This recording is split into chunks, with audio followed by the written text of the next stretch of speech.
चलो चलो जल्दी चलो, समझ आ जाओ। सत्संग को सामने बैठ के सुनो, ताकि एक वचन आपकी समझ में आए। जब तक सत्संग मित्रों को नहीं सुनोगे तब तक तुम्हारा मन कंट्रोल नियंत्रण में नहीं होगा। बड़े बड़े ऋषि मुनि योगी महर्षि और कार्य शक्तियों ने मन को नियंत्रण में नहीं कर पाया, क्योंकि उनको समय का सत्संग नहीं मिला। उन युगों में संत महापुरुष नहीं आए थे, जब आए नहीं थे तो सत्संग देता हुआ कौन उनके मन को कंट्रोल नियंत्रण में करता, कौन उनको ऐसी युक्ति देकर वो सूरज शब्द की भक्ति कराता है। इसी को गुरु भक्ति कहते हैं। जब तक जो गुरु भक्ति नहीं करेगा तब तक कोई ऐसी शक्ति उसमें नहीं आएगी जिससे अपने मन को कंट्रोल नियंत्रण में कर सके। ये केवल गुरु भक्ति के द्वारा हो सकता है। और इन युगों में हरि भक्ति, राम भक्ति और कृष्ण भक्ति तो, लेकिन गुरु भक्ति और ये कलयुग में सदगुरु भक्ति है। जब सदगुरु मिलेंगे उनकी भक्ति माने उनके आदेश हुक्म का पालन करो, उनके वचनों का आधार बना के अपने जीवन को निखारोगे तो आपको भक्ति का लाभ मिलेगा। वो भक्ति मुक्ति दिलाने वाली, बाकी जितनी भक्ति लोगों ने की उससे मुक्ति नहीं मिली। शारीरिक इंद्रियों की शक्ति तो मिली, लेकिन आत्मा को कोई शक्ति बल नहीं मिली, जिससे आत्मा न जगी न परमात्मा से मिली। यह तो असर कलयुग के जीवन को मिला। तभी तो महापुरुषों ने कहा, कलयुग समयान युग जो नर का विश्वास, कलयुग के समान कोई अच्छा युग जीवात्माओं के कल्याण करनी है। तो कलयुग का युग कितना बड़ा भाग्यशाली जो आपको समय के सदगुरु में, और उन्होंने यो युक्ति दी जिससे तुम्हारी जीवात्मा जगे और परमात्मा से मिले। इसको कहते हैं मुक्ति, मुक्ति दिलाने का रास्ता। ये कलयुग के जीवों को मिला, इसलिए कलयुग का जीव सबसे बड़ा भाग्यशाली है। जबकि कलयुग में आपको कुछ नहीं करना, सब मना कर दिया। कलयुग योग यज्ञ नहीं जाना, एक आधार नाम दुर्गा। कलयुग में जब तक नियम योगी कुछ नहीं है, तीर्थ व्रत का कोई लाभ नहीं है, कोई जड़ पूजा का भी लाभ नहीं है, क्योंकि जड़ भक्ति से जीवात्मा नहीं जाती, तो जड़ भक्ति करने से परमात्मा मिलता भी नहीं है। इसलिए कलयुग में जब संत पधारे उन्होंने चेतन भक्ति, आपकी जीवात्मा चेतन है, परमात्मा चेतन है, जीवात्मा का देश सतलोक चेतन है, और उधर से जो संत महापुरुष आए वो भी चेतन है, और उन्होंने जो समय से नाम जगाया वो भी चेतन। चेतन नाम ही जीवात्मा को चिता गई, जगा के इसको घर पहुंचा सकता। लेकिन किताबों में कोई नाम पढ़ लो उससे जीवात्मा नहीं जुड़ेगी, उससे आपका कोई काम नहीं। इसलिए कलयुग के युगों को ये सौभाग्य मिला कि तुम्हें संत महापुरुष मिल गए जो रामकृष्ण को भी नहीं मिले। जिनको आपने भगवान माना उनको केवल गुरु ही मिले, लेकिन सदगुरु नहीं मिले। गुरु का मतलब ज्ञान कराने वाला, रात पार धन दौलत मान सम्मान अधिकार दिलाने वाला, पूजा कराने वाला, इतिहास बनाने वाला। और सदगुरु का मतलब सत माने ईश्वर, गुरु माने मिलाने वाला। जो ईश्वर गुण पार गुण महाकाल सतपुरुष से मिलाए, दर्शन दीदार कराए, प्रेमी उसको कहते हैं सतगुरु।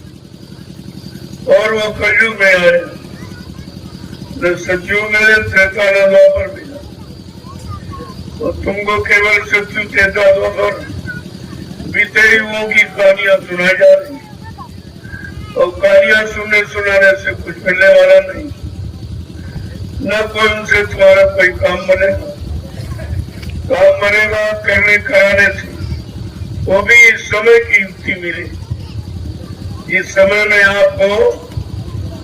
आपके मन में कैसी ताकत है, इंद्रियों में कितना संयम त्याग वैराग है, आपका कितना अच्छा खान पान है, कितनी अच्छी संग सोबत है, कितने अच्छे कर्म है, तब आपको लाभ मिलेगा। ऐसे कोई लाभ नहीं मिले। इसीलिए लोगों का जीवन निकल गया मेरा दुख।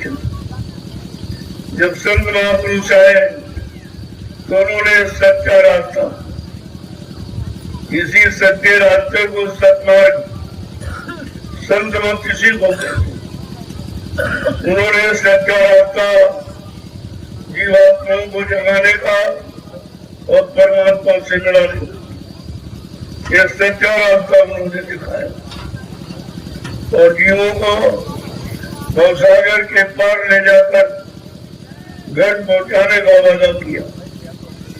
केवल भवसागर पार करके ही नहीं, भवसागर पार करके और उसको उसके घर पहुंचाना, ये केवल सदगुरु का काम किसी का, कोई ये काम किसी के बस का नहीं। कोई ज्ञानी ध्यानी विज्ञानी ये काम नहीं कर सकता। कितना बड़ा धनवान बलवान बुद्धिमान हो, लेकिन वो जीवात्मा को नहीं जगा सकता, परमात्मा से नहीं मिला सकता, आपके पाप कर्मों से माफी नहीं दिला सकता। ये काम किसी के बस का।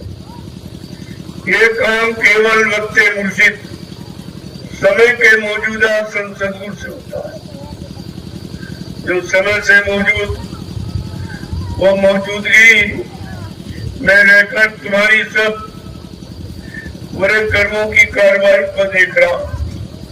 तुम्हारे मन में कितनी ताकत है, इंद्रियों में कितना संयम त्याग वैराग है, कितना अच्छा तुम्हारा खान पान है, कितनी अच्छी संग सोबत है, कितने अच्छे तुम्हारे कर्म है। उसके अनुसार वो युक्ति बताता है, उससे आपको मुक्ति मिलेगी। कोई किताबें आपने पढ़ ली, उनमें तो पहले समय की युक्ति है, और तुमको अपने समय की युक्ति चाहिए। समय की नाम और नाम की भक्ति, यही युक्ति है। और इसी नाम की भक्ति करके ही जीव मुक्ति पद को प्राप्त कर सकता, ऐसे मुक्ति नहीं मिलती है। तो ये सब चीजें सत्संग के माध्यम से, कभी कलयुग में संत महापुरुषों ने सत्संग जारी किया। अन्य युगों में शुभ अच्छे कर्म कराने के लिए आपको कथा वार्ता सुनाई गई। पूजा करो, पाठ करो, तीर्थ करो, व्रत करो, हवन जप तपियत गंगा स्नान, ये शरीर इंद्रियों वाले कर्म। जब शरीर इंद्रियों वाले कर्म करोगे तो शरीर इंद्रियों को लाभ मिलेगा, और आत्मा से कर्म करोगे तो आत्मा को लाभ। बिल्कुल सीधा रास्ता, जिससे करोगे उसी को लाभ मिलेगा। तो आपको तो जीवात्मा का कर्म किसी ने बताया नहीं, शरीर इंद्रियों वाले कर्म आपको सबने सिखाए बताए। वो तीन तीन युगों से, सतयुग त्रेता द्वापर अच्छे युग थे, अच्छी उम्र वाले, अच्छे मन की ताकत वाले, अच्छे इंद्रियों संयम श्याम त्याग यानी मतलब संयम त्याग वाला, अच्छा खान पान और अच्छे कर्म करने वाले।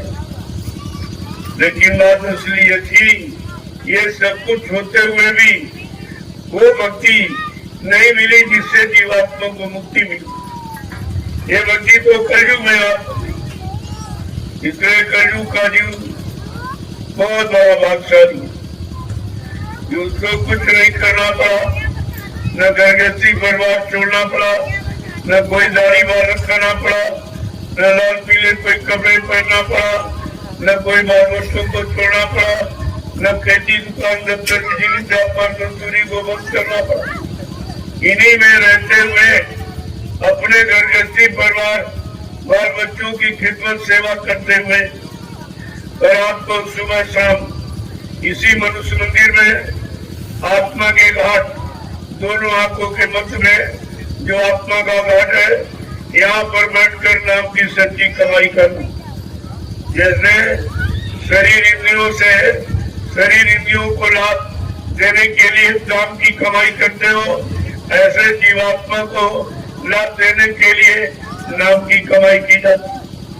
अगर दोनों कमाई आपको मालूम हो जाए, दोनों का राज रहस्य समझा दिया जाए और आपको उससे जोड़ दिया जाए, तो तुम शरीर इंद्रियों वाले भी कर्म करके अपने परिवार में सुकून शांति से रह सकते हो और इसी में सुबह शाम समय निकाल कर आत्मा के लिए नाम की कमाई भी कर सकते हो। ये केवल कलयुग में संभव और किसी युग में संभव नहीं था। तो आप सोचिए कि कलयुग कितना अच्छा है। तभी तो महापुरुषों ने कहा कलयुग समनयान युग जो नरकर विश्वास, कलयुग के समान जीवात्माओं के कल्याण उद्धार के लिए अच्छा कोई समय नहीं।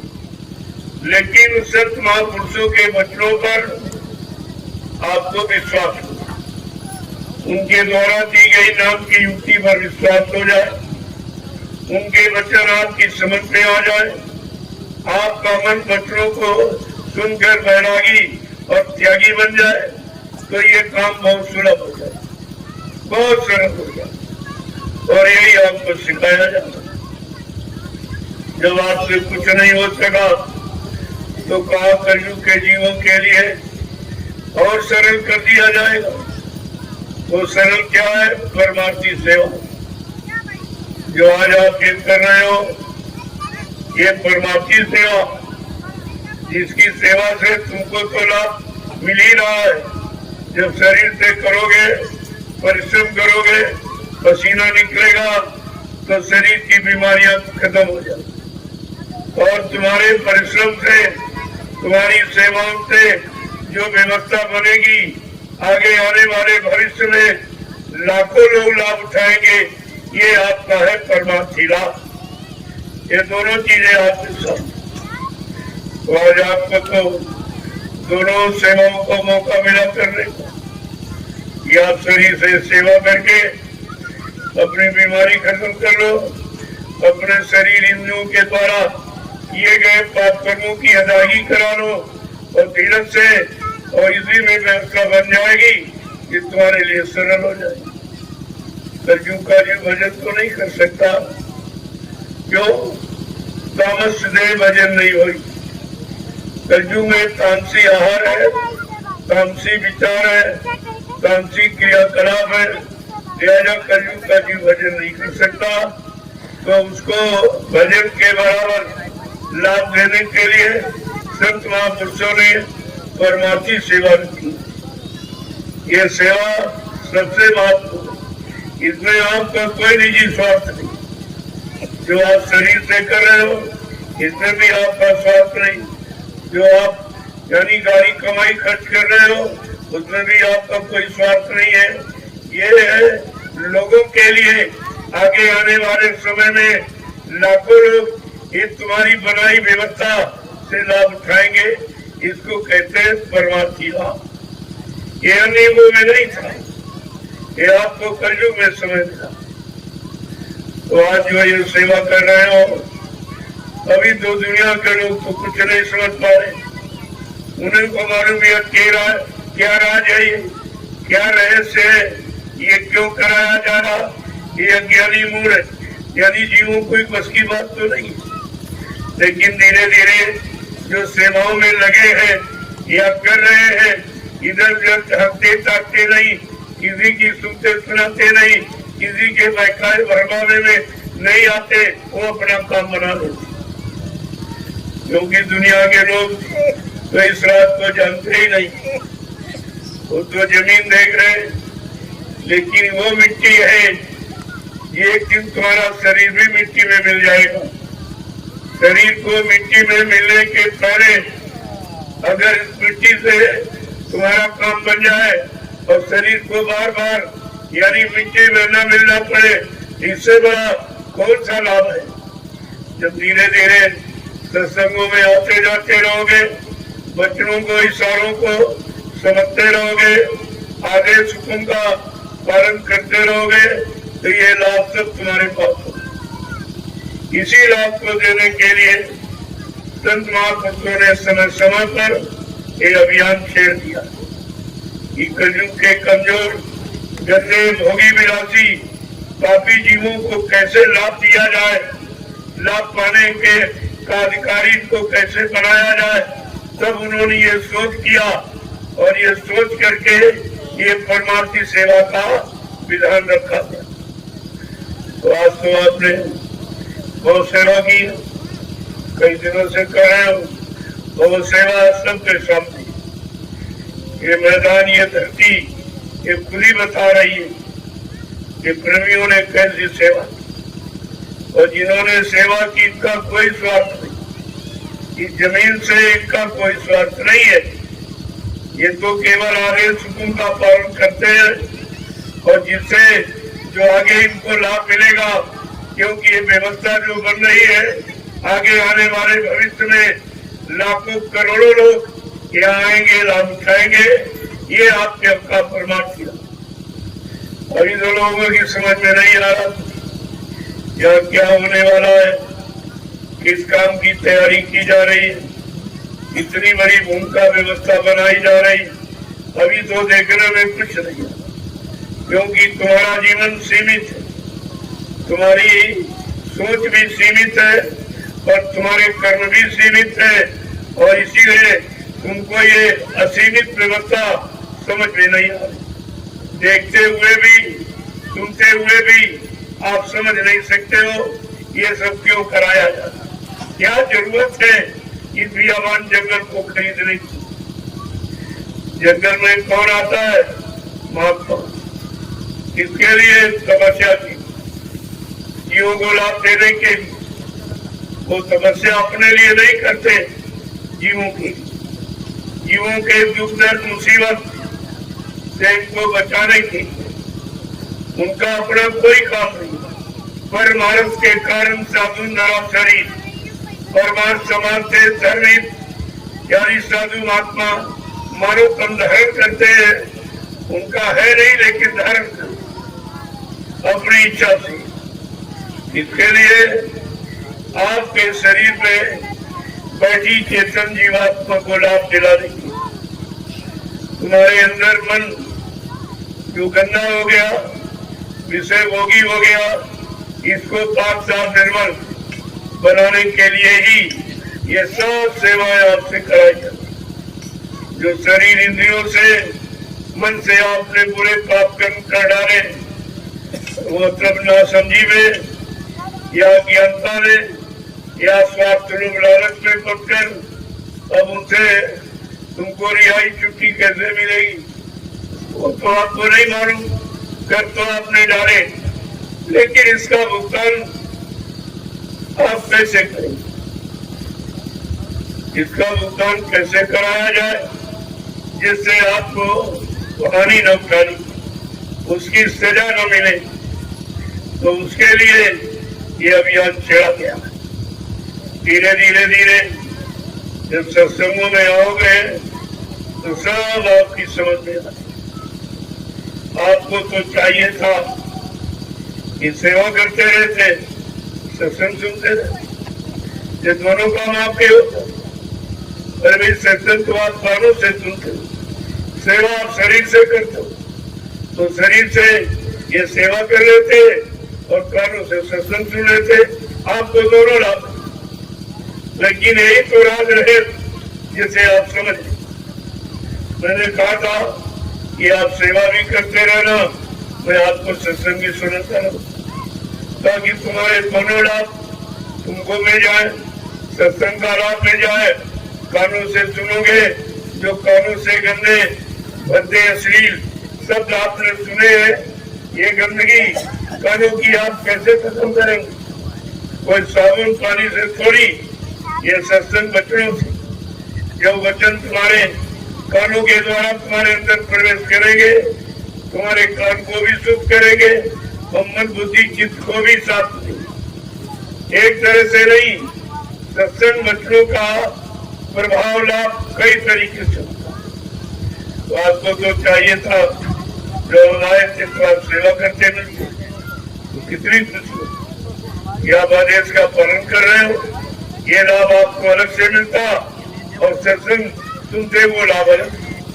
तो आपने तो लाभ खो दिया। यही आपको की बुद्धिमानी आपके होनी चाहिए कि आप वो काम करें जिससे दोनों तरफ का लाभ। आखिरकार शरीर से बैठे ही तो, शरीर तो कोई सेवा नहीं कर रहा, कान सेवा कर रहे और कान वैसे भी सुनते और शरीर की सेवा अलग से होती रहे, तो तुमको दोनों तरफ का लाभ मिलेगा। यही बराबर आपको संदेश दिया जाता है कि हमेशा चौकसी से जब भी सत्संग में आओ तो सेवा भाव से। सत्संग का मतलब है सेवा भाव। जब सेवा भाव से आओगे तो सेवा से कितना बड़ा लाभ आपको दे दिया जाए तो तुम्हें मालूम नहीं है। वो तुम जिसके आदेश हुक्म का पालन करोगे वो लाभ देने का अधिकार उसके पास।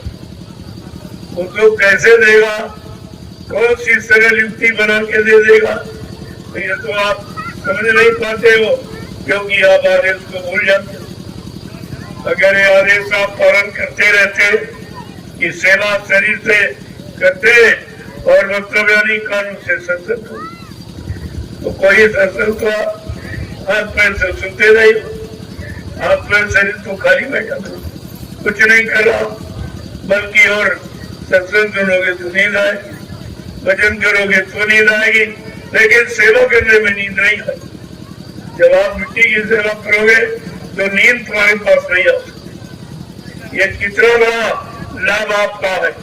भजन करने में नींद आ जाती है और मतलब सत्संग सुनने में भी नींद आ जाती, लेकिन सेवा करने में नींद आती। इसीलिए महापुरुषों ने कहा सच्चे साधक है उनको यही कहना चाहिए, निदिया हुआ घर जाइयो जाकर सत्य नाम न हो। ऐ नींद तुम उस घर में जा जहाँ पर सच्चा नाम का प्रकाश नहीं है, सच्चे नाम कानों में नहीं पहुंचना, उस घर तू चली जा। तो ये सत्संग एक ऐसा ही है कि जब सत्संग सुनोगे तो कान को ठेस लगती है, कान घबराता है कि अगर सारे जीव सत्संग वचनों को समझ लेंगे और सुन लेंगे तो मेरी हुकूमत से सब अलग चले जाएंगे, तो मेरा राज खत्म हो जाएगा। उसको भी इस बात की चिंता है, इसलिए वो समझा मित्रा भाई जम भाई, ये उसके औजार है, ये उसके तौर तरीके, यही उसके पास युक्ति है तुमको भटकाने भरमाने की, और सत्संग वचनों से सुला देगा, नींद आ जाएगी। लेकिन सेवा में वो काल कुछ नहीं कर सकता तुम्हारा। संतों का एक ऐसा अचूक अस्त्र है, अचूक अस्त्र है ये सेवा, इसमें काल मोया तुम्हारा कुछ नहीं कर सकता। इसमें आप विजय प्राप्त कर सकते हो, लेकिन आप बात को समझते नहीं। तो तुम्हें तो चाहिए था सेवा क्यों बंद कर दिया? और सेवा करते रहते वो तो लाभ आपको अलग मिलता, और कानों से सत्संग सुनते रहते तो तुम जागते रहते, सोते नहीं। ऐसे थी अगर मैं भी 1-2 घंटे कहूँगा तो समान लोग सो जाएंगे, कोई लाभ नहीं मिलेगा। न सत्संग का लाभ, न सेवा का लाभ। तुम दोनों लाभ से वंचित रह जाओगे। तो तुमको तो सरल तरीका अपनी यथाशक्ति के अनुसार सोच करके निकालना चाहिए और उसी पर चलना चाहिए। तब तो आपकी बुद्धिमानी मानी जाएगी। ऐसे तो आते रहोगे, जाते रहोगे, सोते रहोगे, खाते पीते और चले जाओगे, कुछ आप नहीं करेंगे। यहाँ हो तो चौकसी के साथ हर वक्त ये सोचो, पता नहीं कब पैसा आने। सोचो कितने बड़े गुनाहों पापों से हमको मतलब रिहा कर दिया जाए, हमको बचा लिया जाए। आपको हमेशा ये सोचा जाए, क्योंकि तुमने तो अनंत जन्म धारण किए हैं और अनंत कर्म भी आपने किए जो आपको याद भी नहीं है।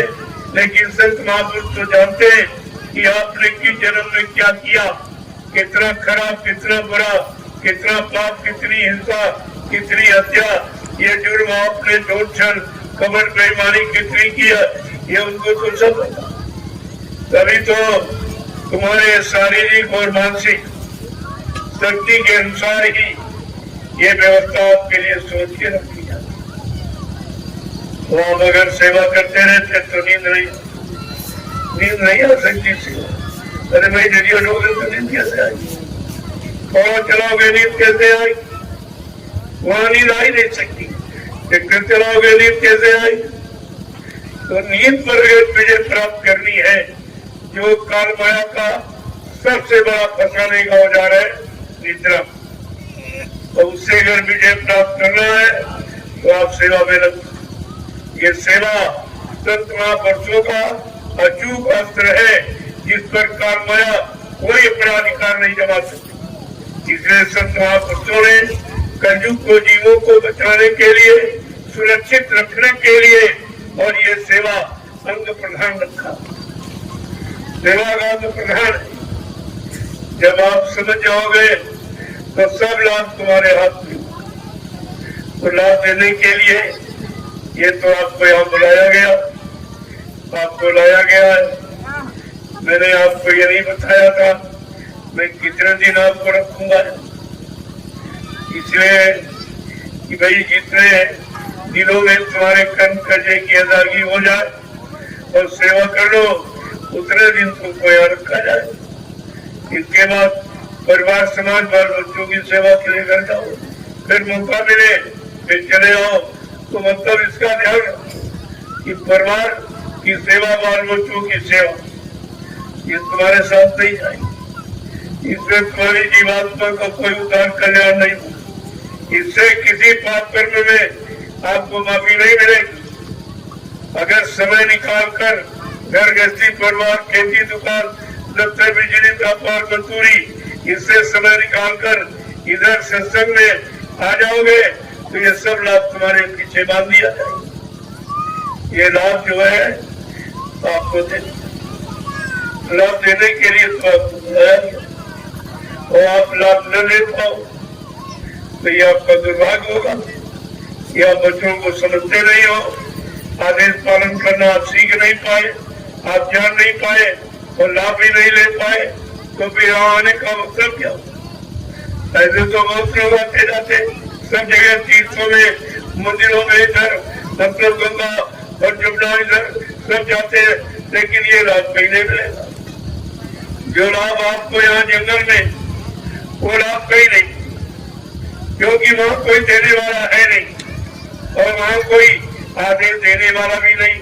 वो तो अपनी इच्छा से आप पूजा करते हो, अपनी इच्छा से बंद करते हो, अपनी इच्छा से दूध बता दे, मतलब अगरबत्ती लगाते हो और फूल चढ़ाते हो, अपनी इच्छा से बंद करते हो। जब कोई आदेश देता है तो आप मजदूरी लेने के उससे यानी हक रखते हो, तुम्हारा अधिकार है। अगर कोई आदेश देगा तो आप उससे मजदूरी लेने की अधिकारी है। लेकिन बिना आदेश जितनी भी पूजा आप करें सब बिना आदेश, कोई आपको आदेश नहीं। आदेश कौन देता है? गुरु, संत, सदगुरु, वो आदेश देता। आदेश देना उनको मालूम है, आदेश देने का लाभ क्या वो भी उन्हें मालूम, और वो लाभ जीवों को कैसे दिया जाए ये भी युक्ति उनके पास है। वो सारी युक्ति का भंडार होते हैं और समय समय पर आपको सरल से सरल युक्ति बताकर लाभ आपको दिला देती है। ये सब इशारे आपको समझना। सहन और बैन, सहन माने इशारा, बैन माने वचन वाली। जो सहन बैन न समझे उससे कछु न कहे। संतों ने तो ये कहा, जो सहन इशारों को और बच्चों को बिल्कुल नहीं समझता उससे कुछ मत करो, तुम्हारा कहना व्यर्थ, समय खराब हो जाए। जो सहन बहनों को समझता है वो सब लाभ प्राप्त कर सकता है। तो आप कहाँ समझ पाए? इतने दिनों से मैं बराबर बताता रहता हूँ कि जब भी आप आओ तो शरीर सेवा में लगे। इस शैतान मन को फुर्सत मत दो, इसको कोई न कोई सेवा में लगा लो तो ये बुरे कर्मों में नहीं जाएगा, गंदे खान पान में, गंदी संग सोबत इनमें नहीं जाएगा। तो इसको अगर सही सच्चे रास्ते पर चलाना और लगाना है तो आपको संत महापुरुषों के वचनों का अनुसरण अनुकरण करना पड़ेगा। बगैर उनके वचनों को आपको कोई बचा नहीं सकता। इतने पुराने वचन पढ़ लो। कभी कहा वेद थके ब्रह्मा थके और थकी गए शेष महेश, और गीता का जो गम नहीं वो संतों का देश। संतों देश से आते हैं जहाँ 4 वेद 6 7 18 पुराणों का ज्ञान और युक्ति आपको पहुंचा नहीं सकती। ये इनकी पहुंच वहां तक नहीं है, ये सब बीच तक ही। उनके तुम्हारी जीवात्मा का कल्याण इन कागजों के पढ़ने से नहीं हो, इन कागजी ज्ञान से तुम्हारा उत्थान नहीं होता। इसलिए आपको तो शब्द ज्ञान की जरूरत और कॉलेज में अक्षर ज्ञान का कार्य। ये अक्षर ज्ञान आपको भटका बरमा देंगे, आपके मन को फंसा देंगे। लेकिन आपको चाहिए कि संतों के शब्द ज्ञान की तलाश करो। वो शब्द ज्ञान आपको यहाँ से बचा के और सुरक्षित निकाल के घर पहुंचा दे। इसीलिए जो आपको ये सब दिया जाता है। लेकिन आप अक्षर ज्ञान और शब्द ज्ञान में भी अंतर नहीं समझ पाए। बताया तो आपको रोज ही जाता और सब तरफ से इशारा किया जाता। इसी तरीके से ये आपकी समझ में आ जाए कि अक्षर ज्ञान हमारी कितनी मदद करेगा और शब्द ज्ञान हमें कहाँ पहुंचा देगा। ये सब जानकारी आपको बताई जाती है ईश्वरों। लेकिन जब सहन और बहन बड़ी मतलबी चुस्त फुर्त के साथ सुनो, गौर ख्याल ध्यान लगा के जब सुनोगे एक एक वचन को, एक एक वचन निकलने न पावे, व्यर्थ में न जाने पावे, जो तुम्हारे मन को छू के निकले। अगर मन को छू के वचन निकलेगा तो निश्चित मन को भोगों से बचा लेगा। बुरे मार्ग से, बुरी प्रवृत्तियों से, बुरे खान पान से, बुरी संग सोबत से, बुरे कर्मों से आपके मन को बचा लेगा। की बात यह है, जब आप गौर तरीके से सुनोगे अभी सत्संग नहीं, आपको सेवा तो कर ही सकते। और सेवा का लाभ और सत्संग से बढ़ के और भजन से बढ़ती। कलयुग में जो भजन से लाभ नहीं प्राप्त करते वो सेवा से, क्योंकि कलयुग में कोई एक आदमी भजन से जाए लेकिन सेवा से सब चले जाएंगे। क्योंकि सेवा में तो नींद भी नहीं आएगी और सत्संग में नींद आएगी और भजन में नींद आएगी और नींद आपको करने नहीं देगी, बेहोश कर देगी। लेकिन सेवा में ये नींद कुछ नहीं कर सकती। काल माया का कोई काम सेवा में चलने वाला नहीं है। इसलिए संत महापुरुषों ने आपको परमार्थी लाभ देने के लिए सेवा का विधान रखा और आपसे तरह तरह की सेवा करा दी गई। आज समझ नहीं पाए, इतनी जोर से आप सेवा कर रहे, इतने जंगलों को आपने साफ किया, ये किसी इंसान के बस की बात नहीं थी। इस भूमि पर बैठे हो, ये सैकड़ों वर्षों में कोई नहीं कुछ कर पाया और न यहाँ कोई कर पाएगा। यहाँ का रहने वाला गांव में ये काम नहीं कर सकता कोई, किसी की बस की बात नहीं है। तो वो काम आपसे कराया जा रहा और उनको इसका अनुभव कराया जा रहा कि जो काम तुम सैकड़ों साल अपनी जमीन समझ कर नहीं कर पाए और वो जमीन का हमने आपको पैसा दिया और ऐसा काम यहाँ के कराया जा रहा जिससे तुम्हारा नाम भी हो जाए। मैं तो दोनों तरफ से आपका लाभ करना चाहता हूँ, लेकिन तुम्हारी समझ में आवे तब तो इतना आसान नहीं है। 12 साल संत की टोली तब समझ में आवे एक बोली। 12 वर्ष लगातार संतों की टोली यानी रहनी गहरी में उनकी सकत में जब बने रहोगे, पड़े रहोगे, सुनते रहोगे, सुनते रहोगे, करते रहोगे, तब कोई एक आध शब्द आपकी समझ में आ सकता। वो इतना कठिन विषय है, लेकिन कितना सरल करके सेवा का रूप ये सबसे सरल है और वो सरल रूप करके आपको लाभ देने के लिए ये सेवा आपके सामने है। अब इससे जितना लाभ लेना चाह रहे हो भजन में तो आप नहीं कर सकते और सत्संग भी नहीं याद रख सकते, ये दोनों काम तुम्हारे बस के नहीं। लेकिन सेवा चाहे गरीब हो, चाहे अमीर हो, चाहे छोटा बड़ा, पढ़ा लिखा, अनपढ़, हिंदू मुसलमान, कोई स्त्री पुरुष, ये सब ये सब के लिए सुलभ है, आसान है। अगर ये भी नहीं आप कर पाए तो फिर क्या करो, फिर इससे सरल क्या हो। अगर अपनी जीवात्मा के लिए, अपने पाप कर्मों की अदायगी के लिए इतना सरल और छोटा काम आप नहीं कर सकते हो तो फिर चिल्लू भर पानी में डूब मरने की बात जो आप कुछ नहीं कर सकते हो।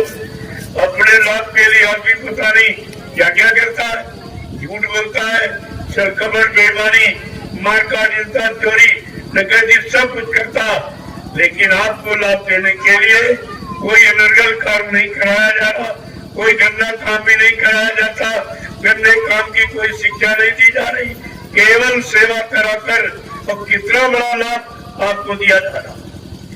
इन बातों पर आपको विचार करना। मैं तो उतना ही कहूंगा जितना आप समझ सकते, क्योंकि ये पढ़ाई लिखाई का संत मत नहीं।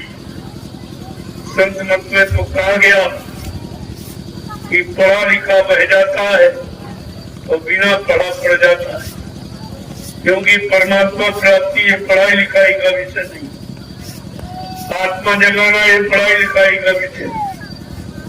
ये हिंदी भाषा, संस्कृत, अंग्रेजी सीखना बोलना, इससे जीवात्मा नहीं जगती और इनके बोलने सीखने से कोई पाप कर्म की माफी भी आपको नहीं देना। ये तो सब व्यर्थ का झंझट है, जो इसमें फंस गया वो चला। इसीलिए महापुरुषों ने कहा, अरे पढ़ना लिखना चाकरी ये तो काम सहल, ये सरल है, सभी कर सकती, लेकिन कठिन क्या है? काम दहन, मन बस करण, यही काम उसका। असली काम यह है कि मन को बस में करना और काम जैसे दुश्मन शत्रु पर विजय प्राप्त करना। ये दो काम जो कर ले वो सच्चा सूरवीर है और सच्चा ज्ञानी है और सच्चा बलवान और धर्मवान बुद्धिमान है। लेकिन ये तो बात किसी की समझ में नहीं आ रही। तो संसारी भौतिक ज्ञान के पीछे बढ़ गई और भौतिक ज्ञान तुम्हारे साथ जाएगा नहीं, तुम्हारा कोई काम भी नहीं करेगा, तुम्हारे किसी पाप कर्म में माफी भी नहीं दिलाएगा, तुम्हारे मन को शुद्ध भी नहीं कर सकता, तुम्हारी जीवात्मा को जगा के परमात्मा से मिला भी नहीं सकता। तो ऐसे भौतिक ज्ञान को क्या करोगे? ओढ़ोगे कि बिछाओगे, जिससे कोई काम नहीं होने वाला, न लोक का न परलोक का। तो आपको इस पर विचार करना चाहिए। तो ये सब चीजें की जानकारी देने लेने का नाम है सत्संग।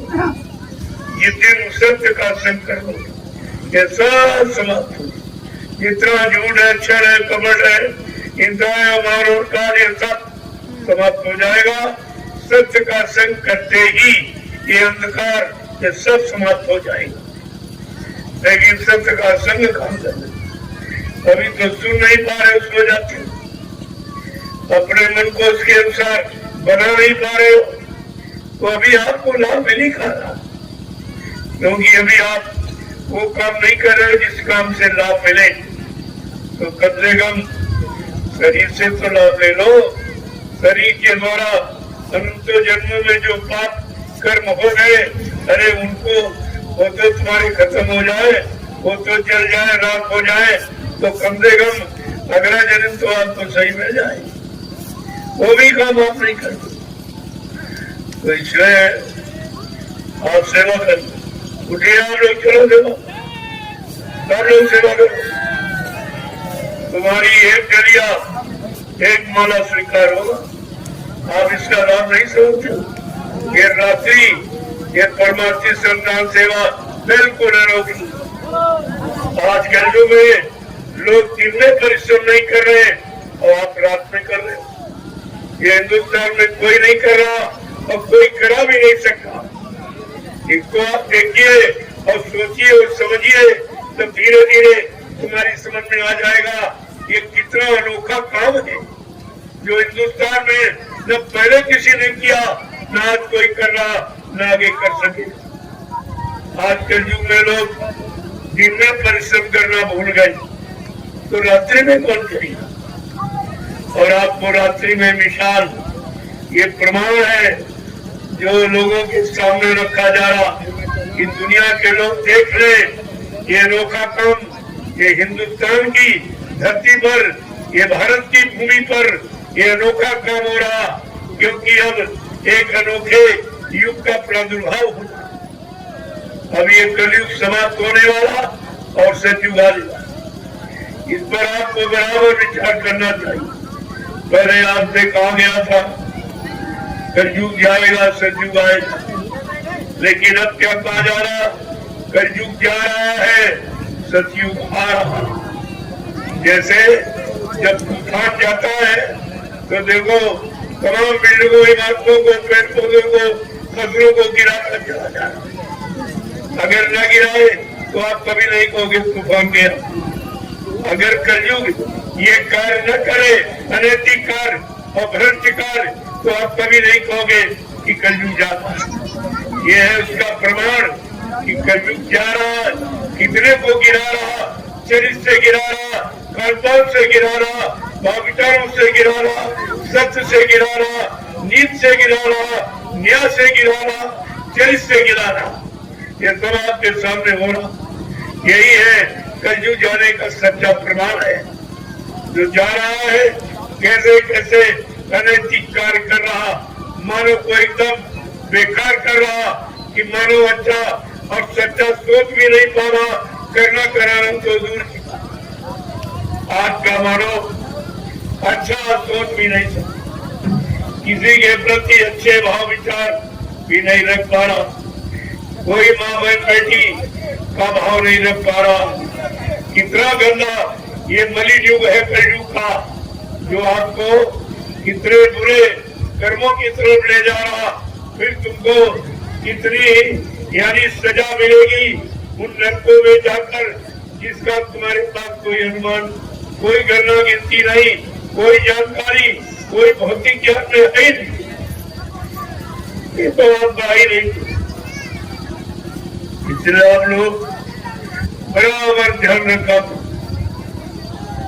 जब भी यहाँ इशारा किया जाए तो समझ लो कोई न कोई लाभ मिलने वाला, कोई न कोई लाभ आपको दिया जाएगा। इसलिए आपको बुलाया जा रहा, आह्वान किया जा रहा। जो लाभ दुनिया में कहीं नहीं मिले वो लाभ आपको यहाँ दिया जाए। अब कोई देख भी नहीं पा रहा इनको क्या मिल रहा। ये गांव के लोग, आज पड़ोस के लोग बेचारे क्या समझे कुछ, वो तो कह रहे इनके पास कोई काम नहीं, मिट्टी ढो रहे। अरे मिट्टी तो तुम भी ढोते हो, क्या ये लाभ तुम्हें मिल जाएगा मिट्टी ढोकर? ये लाभ तुम प्राप्त कर सकते हो? इसमें ऐसे ऐसे लोग मिट्टी ढो रहे जो तुमको खरीद लेंगे, और तुमको खरीद लेंगे। ऐसे ऐसे करोड़पति या मिट्टी ढो रहे। तुम्हें क्या मालूम ये सब कौन सा राज है, क्या रहस्य है, क्या लीला हो रही, क्या होने जा रहा, कैसे समय को लाने का प्रयास और प्रयत्न किया जा रहा, तभी आपको पता ही का। लेकिन धीरे धीरे सब मालूम हो जाएगा। लेकिन आप लाभ से वंचित रह जाओ, लाभ आपको नहीं मिलेगा। ये तमाशगीर तमाशा देखते हैं, लेकिन लाभ उसको मिलता है जो तमाशा करता है। जो तमाशा करता है उसको लाभ मिलता है, देखने वालों को कोई लाभ नहीं। ऐसे जो ये देख रहे हैं इनको कोई लाभ नहीं, लेकिन जो ये कर रहे हैं इनको लाभ मिलता। यही तो राज है, यही तो रहस्य है, जिसको बड़े बड़े ज्ञानी ध्यानी विज्ञानी नहीं समझ पाए, तो तुम अज्ञानी मूर्ख कहाँ से समझ लोगे। इसका की बहुर काल करिए सत्संगा, समय हो संशय संबंधा। जब बहुत दिनों तक सत्संग करते रहोगे तब कहीं कुछ शंका संदेह भूल भ्रम तुम्हारा चला जाएगा, अज्ञानता चली जाएगी। तब आपको पश्चाताप होगा कि मैं समय से जाग नहीं पाया, मेरे सामने हो रहा था, मेरे गांव में हो रहा, मेरी जमीन पर हो रहा, लेकिन मैं समझ नहीं पाया इसका मतलब क्या है। आखिरकार ये जंगल क्यों खरीदा जाए?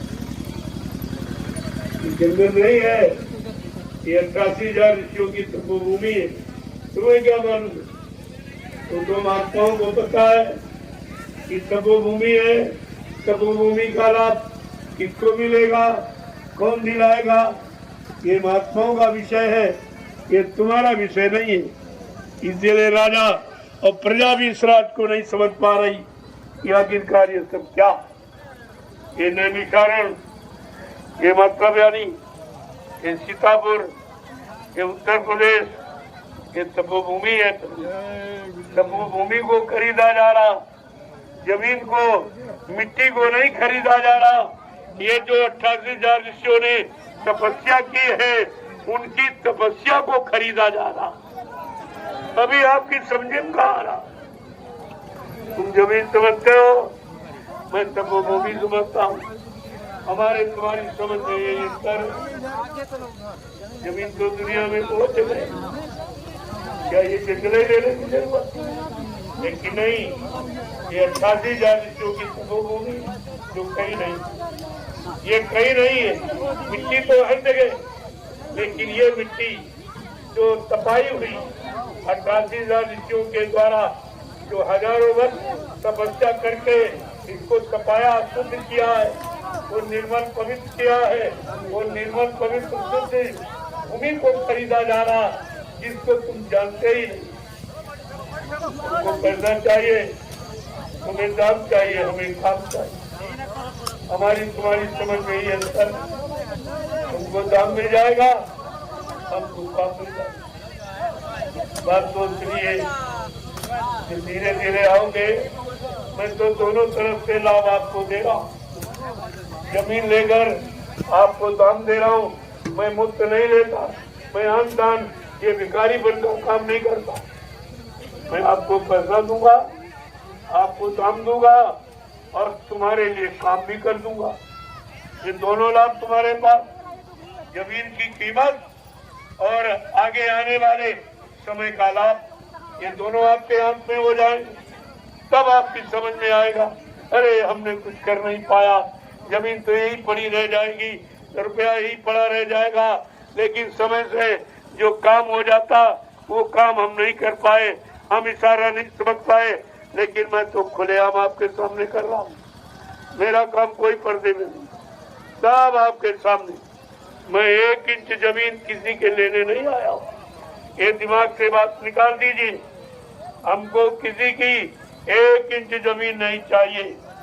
मेरे पास खुद ही इतनी जमीन तो तुम्हारे गांव में किसी के पास नहीं, मैं क्या करूंगा तुम्हारी लेकर। यह है, अगर पैसे से दे दोगे तो तुम्हारा नाम और हो जाएगा, दाम भी मिल जाएगा और नाम भी हो जाएगा। जो कुछ जमीन पर मैं करूंगा, क्या जमीन उठा के ले जाऊंगा? ये सब तुम्हारे बाल बच्चे इसका प्रयोग करेंगे, लेकिन तुम अपने लाभ को नहीं समझ पा रहे हो। ये जमीन कोई उठाने ले जाने वाली चीज है, ये तो यही पड़ी रहेगी। इस जमीन पर जो काम हो जाएगा उससे तुम्हारा नाम हो जाएगा। आज रामशाला को पूरा हिंदुस्तान जान गया और तुम्हारा कोई खर्चा नहीं कराएंगे, कोई एक पैसा भी आपसे नहीं मांगा। और आपके गांव का नाम पूरा हिंदुस्तान जान गया। रामशाला, ये ज्ञान आश्रम रामशाला में निर्मित, इतना बड़ा नाम आपका, तो फिर भी तुम लोग नाम करने के लिए करोड़ों रुपए खर्च करते हैं। और मैं करोड़ों रुपए आपको खर्च कर रहा हूँ, दे रहा हूँ कि चलो दाम भी ले लो और अपना नाम भी कर लो। ऐसा लाभ देने वाला हिंदुस्तान में कोई मिलेगा नहीं। आप इस पर आप विचार कीजिए पहले। जय गुरुदेव, जय गुरुदेव, जय गुरुदेव। जोर से बोलो, सब मिल बोलो, अभी से बोलो। दुख दर्द हरेंगे, सब कष्ट मिटेंगे, सुख शांति भी देंगे। सबके दाता, सबके मालिक, प्रेम से बोले। ये नाम नहीं इंसान का, ये काम नहीं इंसान का। प्रेमियों, ये प्रभु का नाम है और ये प्रभु का काम है। ये सत्ता प्रभु की, ये सृष्टि प्रभु की है। तो सृष्टि में जो काम हो रहा प्रभु का काम, इस बात को भी अभी तक लोग नहीं समझ पाए। ये काम प्रभु का हो रहा। इस जंगल में कभी कोई नहीं आया और यहाँ पर कितने जीव बेचारे जो ऐसे जिनको समय का नाम नहीं मिला, आज ये नाम उनके कान तक पहुँचाया जाए। पेड़ पौधों में भी जीवात्मा है, उनके भी मतलब तक एक नाम की आवाज पहुंचाई जा रही, ताकि इनकी भी योनि बदल जाए, इनको मनुष्य तक पाने का अधिकार दी। ये काम कोई नहीं कर सकता। ये छोटा मोटा काम नहीं है, ये बहुत बड़ा काम प्रेमी। और आपको ये अच्छे सच्चे काम में सहयोग करना चाहिए। और सहयोग क्या है कि आप समय से खड़े हो जाओ, आप हमसे लाभ ले लीजिए। मैं लाभ देने आया हूँ, आपसे लाभ लेने नहीं आया। आज हिंदुस्तान में कोई ऐसा व्यक्ति नहीं है, चाहे कोई महात्मा चाहे कोई नेता, आपके दुख तकलीफ को कोई सुनने नहीं आया। और दुख तकलीफ बीमारियों से यानी राहत दिलाने के लिए किसी ने आपको प्रसाद नहीं दिया। मैं पूरे हिंदुस्तान में प्रसाद बांटता हूँ, सारे हिंदुस्तान में घूम घूम कर। ये काम किसी ने कभी किया ही नहीं और अब क्या हो रहा है। और फिर भी आप लाभ नहीं ले पाए तो उसके लिए हम क्या। तुम्हारा तो वही हिसाब है, सुधा वृत्ति वही दो धर्मा ही जिए भारत का पुनिश्चर नहीं। भगवान राम ने जब तमाम जीवों को मार डाला तो उनके अंदर दया पैदा हुई कि मैंने बड़ा गलत किया, मेरा अपराधी तो रावण था। मैंने तमाम जीवों को बेगुनाह निर्दोषों को मार दिया। तो कहा चलो एक बार इनको जिंदा कर दो। उन्होंने बादलों से कहा रे भाई अमृत की वर्षा कर दो, ये सब जी जाए। लेकिन जब अमृत की वर्षा हुई, जो शत्रु प्रकृति के होते, दुष्ट प्रकृति के होते हैं, वो कभी संत महात्माओं पर अवतारी शक्तियों पर कभी विश्वास नहीं। उन्होंने सोचा कि राम हमारा दुश्मन है, कहीं अमृत की वर्षा करेगा। तो जब अमृत की बरसात की गई तो राक्षस क्या किए, सब मुनि के पीठ ऊपर उसका पानी ही नहीं किया बेचारे जगे। और फोर व्हील और जो बंदर थे उन्होंने मुंह ऊपर किया और वो सब पी लिया। उन्हीं को लाभ मिला है जो लाभ जानते हैं लेना, जो अमृत पीना जानते हैं वो अमृत पिएंगे। जो हमेशा विष पी रहे, विषयों का रस विस्पान कर रहे, वो अमृत का पान कभी नहीं करेंगे। उनकी जरूरत नहीं आता ये अमृत का पान कराया जाता। आज रात्रि में इस जंगल में कितने जीव पड़े हैं, कुछ भूमिगत है जमीन के अंदर, कुछ पेड़ पौधों पर है। ये सबको लाभ मिल जाए समय के जगह नाम का, इसलिए ये कार्य किया जा रहा है। आप अभी समझी कहा रहे हो ये जंगल में क्यों किया था? बस्ती में सभी करते, शहरों में सभी करते, क्योंकि उनके अंदर स्वार्थ की भावना है। दान दक्षिणा, धोती रोटी लगोटी, रुपए पैसे लेने की मेरे पास तो कैसी कोई इच्छा है नहीं, इसीलिए मैं जंगल में आवाज लगा रहा हूँ। जब कोई आवाज नहीं लगाता, यहाँ भी जीव है, वो बेचारे निर्मल जीव है, वो कोई पाप कर्म भी नहीं करते, वो झूठ भी नहीं बोलते।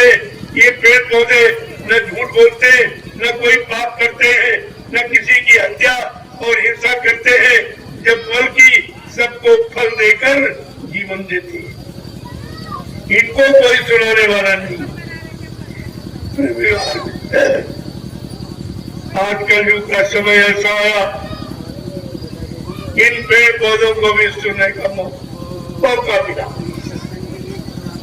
अगर पेड़ बोलते नहीं, सुनते नहीं, तो भगवान राम जब सीता की खोज करने निकले थे तो उन्होंने पेड़ पौधों से, पक्षियों से क्यों कहा, हे खटपते नरपत सेनी, तुम देखी सीता प्रज्ञ।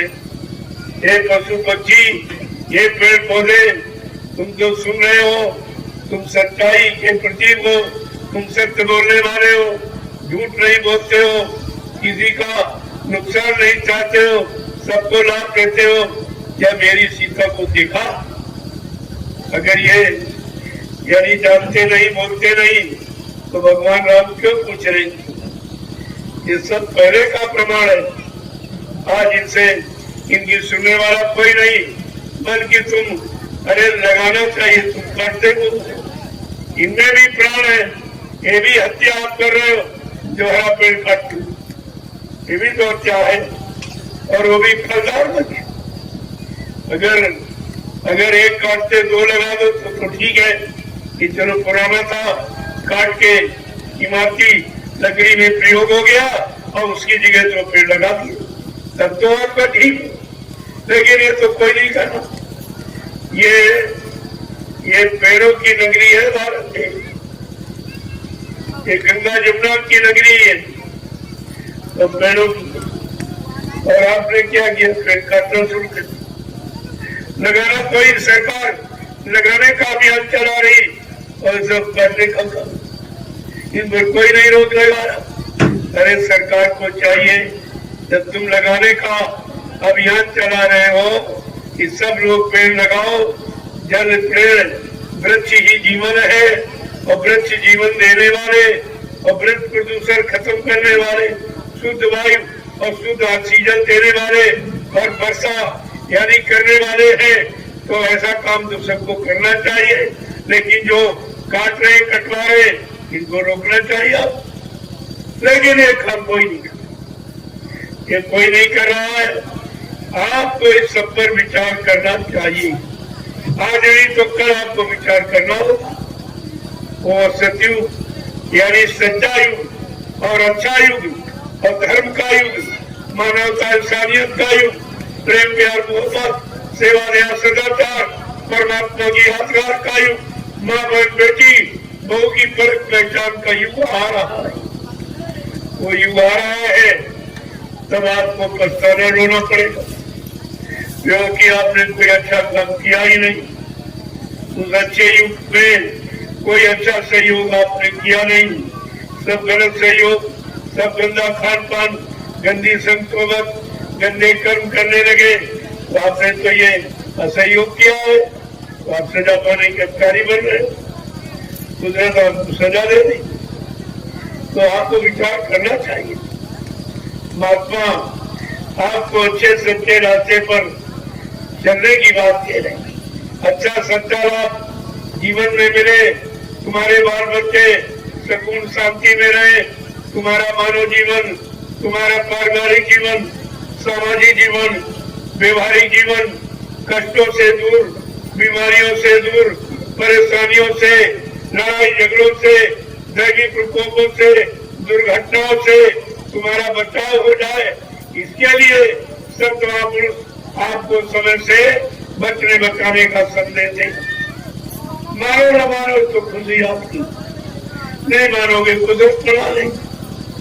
कुदरत है तैयार खड़ी, आगे मुसीबत बड़ी बड़ी, शाकाहारी बन जाओगे, बीमारियों से बच जाओगे। अगर बीमारी महामारी से आपको बचना बचाना, अपने बाल बच्चे औलाद को बचाना है, तो आपको शाकाहारी बनना पड़ेगा। वो तो कुदरत आपको मजबूर कर देगी। बड़े बड़े को, हिरण्यकश्यप को, रावण जैसे धर्मात्मा बुद्धिमान को मजबूर कर दिया, तुमको भी उनके सामने कुछ भी नहीं। एक धक्का भी कुदरत का नहीं बर्दाश्त करते और झूठा अहंकार अगर करते रहते हो, जरूर गुमान में मरे हो। तो यह समय का संदेश है, पैगाम कलाम है, जिसको सुनकर आप बड़े मानव जीवन का, आप मानव समाज का, देश दुनिया का आप सुधार कर सकते हो। अगर नहीं माने तो कुदरत है तैयार खड़ी, आगे मुसीबत बड़ी पड़ी। ये सब आपको ध्यान में रखना चाहिए। जय गुरुदेव, जय गुरुदेव,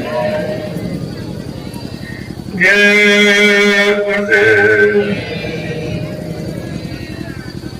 देशवानो नया एक संदेशा सुनो, इस धरा पर इस सतयुग उतर आएगा। देश वालों नया एक संदेशा सुनो, इस धरा पर इस सतयुग उतर आएगा। ज्यादा समय ही नहीं, कुछ ही वर्षों में अब देश दुनिया का नक्शा बदल जाएगा। देश वालों नया एक संदेशा सुनो, इस धरा पर इस सतयुग उतर आएगा। वक्त ज्यादा नहीं, कुछ ही वर्षों में देश दुनिया का नक्शा बदल जाएगा। इतने पापी कुकर्मी दुनिया में सब, इनका नामो निशा भी न रह जाएगा। देश वालों नया एक संदेशा सुनो, इस धरा पर इस सतयुग उतर आएगा। वक्त ज्यादा नहीं, कुछ ही वर्षों में देश दुनिया का नक्शा बदल जाएगा। आपको ये समझ से ये तौरी दी जा रही, वो समय बहुत ही नजदीक है जब आपको कुदरत की मार खा के बदलना पड़ेगा। अगर महात्माओं के समझाने प्रार्थना विनती से मान लो तो आपकी यानी मतलब महिमा होगी, आपकी गौरव गरिमा होगी, आपको इंसान मान लिया जाएगा। अगर कुदरत के मार से बदले तो इंसानियत समाप्त हो जाएगी। ये सब आपको ध्यान में रखना चाहिए। जय गुरुदेव। इससे महात्मा जन जागृति का संदेश देते हैं कि जागो जागो दुनिया वालों, इस सतयुग आने वाला है।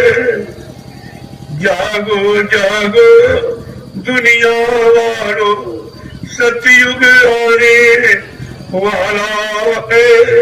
और डम डम डम डम ये महादेव का डमरू बजने वाला है।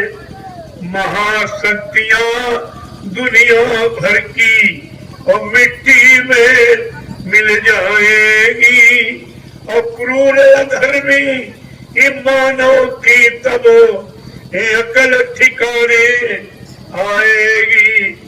ऐसा भीषण भोले का तांडव होने वाला है। जागो जागो इन दुनिया वालों, और सतयुग होने वाला है। मानव की क्या पेश चलेगी, ये अंबर तक फट जाएगा, और इस धरती का ये सारा आंगन और लाशों से कट जाएगा। पूरे अधर्मी मानव की तब अकल ठिकाने आएगी। और ऐसा भीषण ये बम भोले का और तांडव होने वाला है। जागो जागो दुनिया वालों, सतयुग होने वाला है। और डम डम डम डम महादेव का और डमरू बजने वाला है। नेत्र तीसरा खुलते हुई शिव तांडव रहस्य रचाएगा। नेत्र तीसरा खुलते ही शिव तांडव रहस्य रचाएंगे, और इस धरती का ये सब खंड खंड हो जाएगा। वसुंधरा का ये सारा भूतल खंड खंड हो जाएगा। जागो जागो दुनिया वालों, सतयुग आने वाला है। और डम डम डम डम महादेव का डमरू बजने वाला है। जय गुरुदेव। ये आपको समय की चेतावनी। भगवान शंकर का तांडव नृत्य का समय आ गया। जब काशी में बाबा जय गुरुदेव जी महाराज, जो बम्बोरी नगरी विश्वनाथ की नगरी है, वहां पर साकेत महायज्ञ कराया 1979। तब ये कहा था, मैंने भगवान शंकर को प्रसन्न कर दिया और अब वो कुछ करना चाहती। उन्होंने कहा, यह विश्व की धुरी है काशी नगरी, यह विश्व की और ये सृष्टि की विश्व धुरी है। ये नैमिषारण्य कहां पर यहाँ पर खड़े होकर तुम लोगों को संदेश दे दो, मेरी आवाज सुना दो। भगवान शंकर ने कहा कि मेरी आवाज लोगों के कान तुम सुना दो। अगर तुम लोग शुद्ध शाकाहारी न हुए, अच्छे सच्चे धार्मिक काम न कर पाए, और मतलब तो फिर आगे मेरा तांडव नृत्य करने का समय आ गया। मैं तांडव नृत्य करूंगा, यानी मैं विनाश लीला करूंगा। इसमें मुश्किल से कुछ लोग बच पाएंगे। तो आपको तो ये महात्माओं की बात याद रखनी चाहिए। महात्मा ये भगवान के संदेश बात होती, ये भगवान का संदेश लेके आती, ये अपने स्वार्थ लोभ लालच का संदेश नहीं सुनाती। आपसे दान दक्षिणा रोटी रोटी लगोटी मांगने का उनका कोई संदेश नहीं होता है। उनका संदेश परमार्थ का होता है। उनको सृष्टि से कुछ नहीं चाहिए, और सृष्टि को वो सब कुछ देना चाहती, ताकि ये सृष्टि परमात्मा की है, ये सुकून शांति में आ जाए। ये धरती पर रहने वाले परमात्मा के द्वारा निर्मित ये जितने जीव है ये सुकून शांति से रहे, एक दूसरे के कामों में लोग इनकी खिदमत और सेवा करें। ये सब जीव इंसान के लिए भगवान ने बनाए, लेकिन आप तो ऐसा कोई काम नहीं करते। जो भगवान ने तुम्हारे लिए जीव बनाए तुम उनको मार काट के खा रहे हो। ये कौन सा आदेश भगवान का, शंकर का या ब्रह्मा विष्णु का या कोई देवी देवता, कोई रामचंद्र का ऐसा कोई आदेश है जो तुम ये कर रहे हो? ये मनमुक्ता में आकर जो अनिर्कार ये पाप कर्म करते हो, अब आपको इन्हीं के द्वारा सजा मिलने जा। इन्होंने महात्माओं को भेजा कि जाओ मेरा धर्म कर्म का मानवता इंसानियत भरा ये संदेश सबको सुना दो। जो मान जाएंगे वो अपने आप को बचा लेंगे, नहीं मानेंगे तो मेरे तांडव नृत्य में उनका विनाश हो जाएगा। ये सब संदेश आपके लिए आया और वही आपके कान तक पहुंचाया जा। जय गुरुदेव, जय गुरुदेव, जय गुरुदेव। नाम किसका, जय गुरुदेव। नाम किसका, प्रभु का प्यारा नाम। धन्यवाद। पूरा हिंदुस्तान आपको देख, ये सब यूट्यूब से सब भेज रहे, आप नहीं देख रहे हो लेकिन आपको सब देख रहे।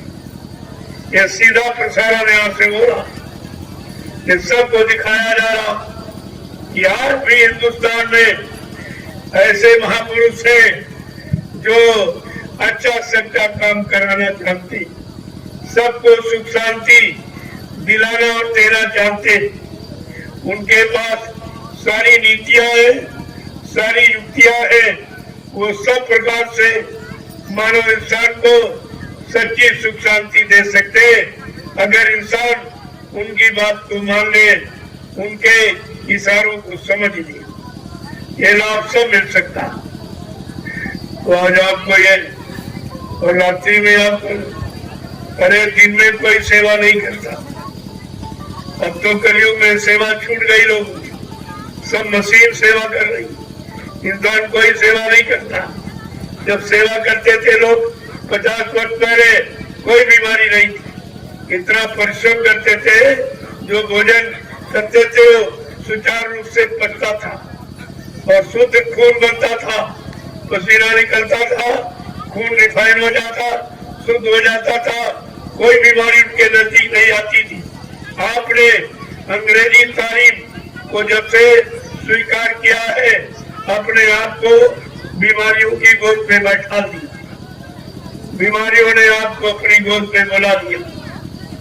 अब तरह तरह की बीमारियां, तरह तरह की परेशानियां, तरह तरह के दुख दर्द, तरह तरह के लड़ाई झगड़े, पारस्परिक ये लूटपाट, ये हिंसा और हत्या, ये चोरी डकैती, कत्ल बलात्कार, ये झूठ छल बेईमानी, ये सब आपके सामने आके खड़ा।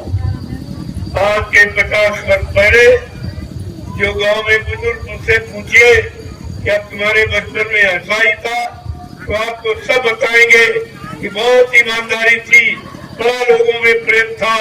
यदि वो पढ़े लिखे नहीं थे लेकिन बिना पढ़े लोगों के अंदर प्रेम, सेवा, दया, सदाचार, परमात्मा की यादगार टूट टूट के भरी थी। उनके मन में माँ बहन बेटी बहू की बड़ी फर्क और पहचान। लेकिन आज का पढ़ा लिखा शिष्ट मानव इन बातों से पूर्णतया खाली, क्योंकि आजकल की शिक्षा तालीम में चरित्र को कोई प्राथमिकता नहीं। चरित्र की शिक्षा का बिल्कुल सफाया कर दिया, गंदा खान पान को ले आए जिससे बुद्धि गंदी हो गई, कर्म गंदे हो गए, चरित्र गंदा हो गया, मुसीबत आपत्तियां बीमारियां तुम्हारे पर कहर डाल रही है। ये मुसीबतों बीमारियों को आपने निमंत्रण दिया, ये ऐसे नहीं आई।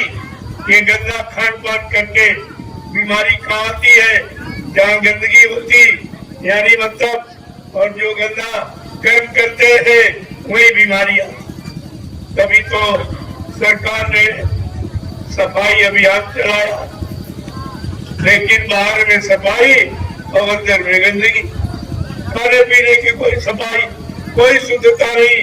कितनी आप गंदगी खा रहे हो। अरे मुर्दा ये सबसे गंदा होता है। मुर्दे को कोई घर में नहीं रखता है। कहते नहीं भाई मुर्दा घर में नहीं रहेगा। चाहे घर में ही यानी घर का व्यक्ति मुर्दा हो जाता तो आप मुर्दा घर में नहीं रखते। न हिंदू रखता है न मुसलमान रखता। कहते नहीं मुर्दा घर में नहीं रहेगा, गांव मोहल्ले में नहीं रहेगा, मुर्दा शमशान भूमि में या कब्रिस्तान में रहेगा। जब इस बात आप जान गए हो कि मुर्दा शमशान भूमि कब्रिस्तान में रहता है तो बाजार वाला मुर्दा अपने पेट में रख रहे हो। क्या पेट को कब्रिस्तान या शमशान भूमि बना रहे हो? क्या होगा? शमशान भूमि कब्रिस्तान में क्यों रहते भूत प्रेत?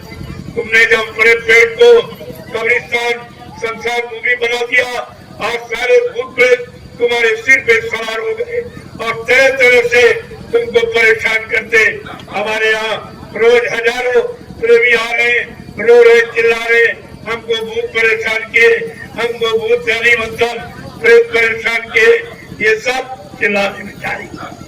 मैंने कहा अगर इनसे बचना चाहते हो एक ही रास्ता है कि अभी आप शाकाहारी हो जाए तो भूत प्रेत तुम्हारे घर से चले जाएंगे, तुम्हारे ऊपर से चले जाएंगे।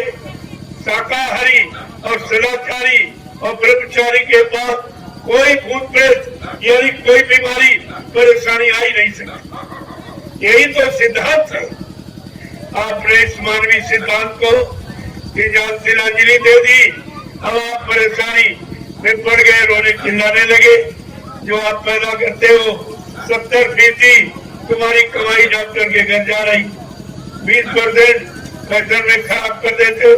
शरीर पर आप कितना खर्च करते हो जरा वो भी तो विचार करो। सब गंदे खान पान में बर्बाद कर रहे हो, इसका भी खामियाजा आपको भोगना पड़ेगा।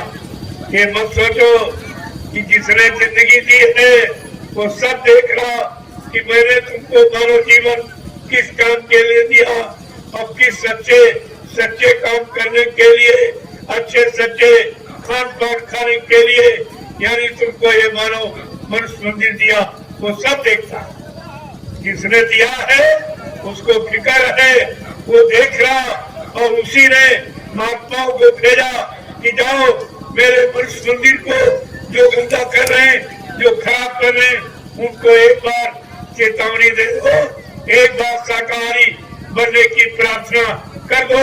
फिर नहीं मानेंगे तो मैं समझ लूंगा, मैं समझा लूंगा, मैं मना लूंगा।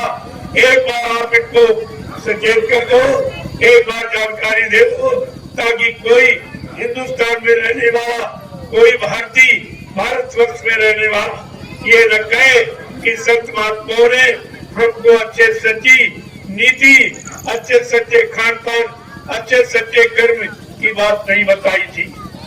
तो महात्मा अपनी फर्ज अदायगी कर रहे हैं। मानो न मानो एक खुशी आती। हम मुसाफिर है, अपने घर जाएंगे, हम कोई बनाने आपको थोड़ी आई। हम तो आपको जो भगवान का संदेश महात्माओं के जरिए आता रहा, फकीरों के जरिए खुदा का खुदाई पैगाम आता रहा, मैं आपके कान तक उस समय से पहुंचा रहा हूँ और उसके पहुंचाने सुनाने में आपसे कुछ नहीं किया। एकदम निस्वार्थ सेवा और ये हिंदुस्तान में कोई नहीं कर रहा। ये सब पर आप विचार करिए तो आपकी समझ में सब आ जाएगा भाई ये कैसा काम है जो कोई नहीं कर रहा, वो काम किया जा रहा।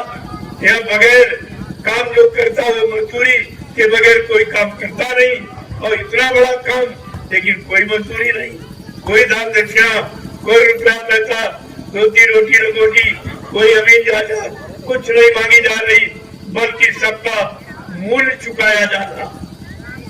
इस पर आपको विचार करना है। पहले के राजा महाराजा महात्माओं को भूमि दान करते कि भाई अच्छा काम करेंगे, सबके हित का, सबके लाभ का, तो मेरी जमीन अच्छी जगह रख जाए, वो दान देते। लेकिन मैं तो दान नहीं मांग रहा, मैं तो पैसे देकर मोल ले रहा हूं। पहले भी आप सुनिए, पहले के युगों में लोगों ने जमीन दान, सोना दान, चांदी रात भर दान तक कर दिया।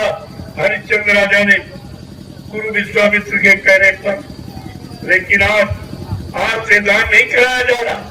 मैं पैसा देकर आपकी भूमि को धर्मार्थ परमार्थ काम में लगा रहा हूँ। अगर आप लगाना चाहते हो तो लगा लो, आपके लिए आपके दोनों हाथों में लाभ है। उधर दान और इधर काम, दोनों आपका काम हो जाए। मेरे बात को समझिएगा, ऐसा धरती पर न कभी कोई आया न आगे कोई आएगा जो तुम्हारा सब तरफ से लाभ करे और बदले में तुमसे कुछ न मांगे। ऐसा कोई नहीं आया। जय गुरुदेव, जय गुरुदेव।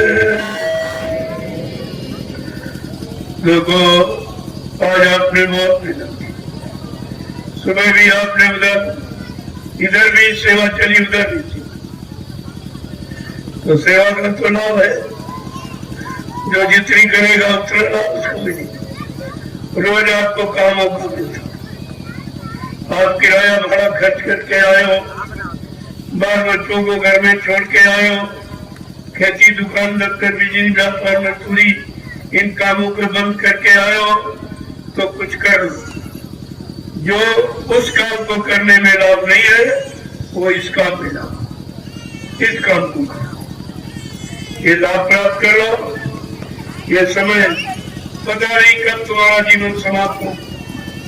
इतने लोग आए हो, इसमें तमाम लोग शरीर छोड़ के चले, उनको आगे की सेवा, आगे का ये सत्संग नहीं मिल पाएगा।